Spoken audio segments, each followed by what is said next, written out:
আমরা শেপটাকে সিলেক্ট করবো। এরপর এখান থেকে সব ফরম্যাট, শেপ ফরম্যাটে যাবো। এখান থেকে আমরা জাস্ট কম্বাইন করে দিলাম। দেখেন এখন আমরা এই যে লেখাটা, এটা কি এখান থেকে এপার ওপার হয়েছে না? এরপর আমরা কি করব, এখান থেকে এই শেপ ফিল থেকে আমরা এটার কালারটাকে আমরা চেঞ্জ করে দিতে পারি। যে কোনো কালার আমরা দিতে পারি, ইয়েলো দেই কিংবা গ্রিন দেই, যে কোনো এটা আমরা দিলাম। দেওয়ার পর আমরা কি করব, এখান থেকে মাউসের রাইট সাইড ক্লিক করে এটাকে ডুপ্লিকেট স্লাইড করে নিব। সরি,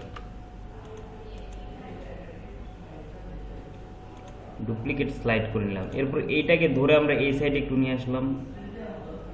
নিয়ে এসে এইখান থেকে যেটা আসছে, যেমন ধরেন কলার যে ডিসক্রিপশনগুলো থাকে, যেমন ব্যানানা ইজ গুড ফুড বা আদার্স, তো এরকম আমরা 4-5টাই দিই।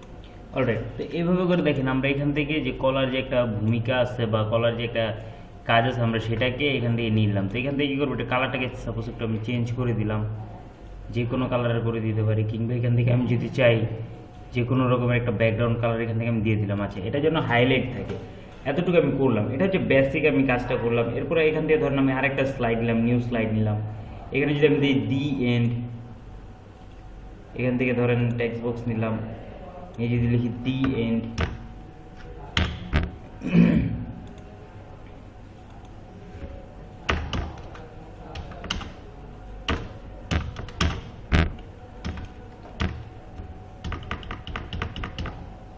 বোল্ড করে দিলাম। বোল্ড করে যদি আমি এটাকে এখান থেকে এইখানে নিয়ে নিলাম, সেন্টারের বরাবর নিয়ে আসলাম। আচ্ছা, এখন দেখেন আমার এখান থেকে আমি এই দুইটা স্লাইডকে আমি এভাবে সিলেক্ট করবো। এরপর এখান থেকে ট্রানজিশনসটা কি, ট্রানজিশনস হচ্ছে আপনার পেজটা কীভাবে উপস্থাপন হবে সেটা। তো আমি এখান থেকে মাউস ক্লিকের উপর অলওয়েজ টিক থাকবে, এটাকে আনটিক করে দেবো। এখান থেকে আমি এইটাকে সিলেক্ট করে নিব, ঠিক আছে। এরপর অ্যানিমেশনে যাব। অ্যানিমেশন থেকে আমরা এখানে এটাকে এই একটা অ্যানিমেশন দিলাম, ধরেন এটা দিলাম, এটা ফ্লাই ইন হবে, ঠিক আছে। অ্যান্ড দেন এটাকে আমরা যদি আরেকটা অ্যানিমেশন দিই, ধরেন এটা দিলাম। এখান থেকে আমরা যে কোনো ধরনের যে কোনো অ্যানিমেশন আমরা এখান থেকে দিতে পারি, ঠিক আছে। আচ্ছা, এবার এখান থেকে দি এন্ডের যে এটা আছে, এই এন্ডটাকে আমরা পরে অ্যানিমেট করবো। তো এখান থেকে আমরা কী করবো, ইনসার্টে যাব। ইনসার্ট থেকে যে কোনো একটা শেপ নিব, সাপোজ এইটা নিলাম। নিয়ে যদি এটাকে এইখান থেকে এইভাবে সিলেক্ট করি এবং Ctrl+C কপি, Ctrl+V পেস্ট, এবং এটাকে যদি এভাবে রোটেট করে দিই, দেখেন উপরে যে রোটেট চিহ্ন আছে, এটাকে ধরে যদি এভাবে রোটেট করি,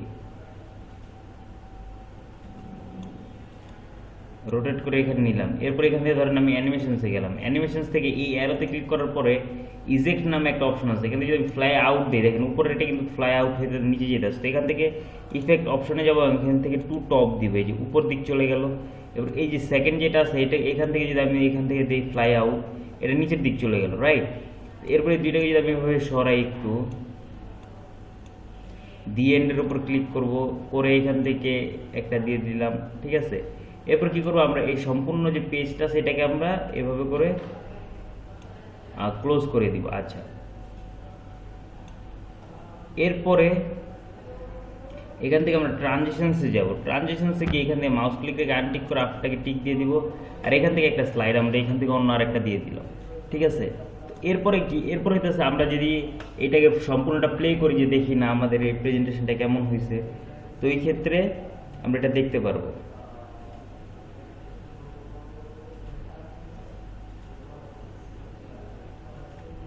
বুঝে গেছে? তো এটা হইতেছে আজকের যে পাওয়ার পয়েন্ট প্রেজেন্টেশনের একটা ভিডিও। তো ভিডিওটাতে আমি বেসিক কিছু কাজ দেখাইছি, এরপরে আমরা হার্ড কিছু কাজ আমি দেখাই দিব। তো এর ভিতরে যদি কারো কোনো ডাউট থাকে, সেই ডাউটটা আপনারা শেয়ার করবেন। ধন্যবাদ।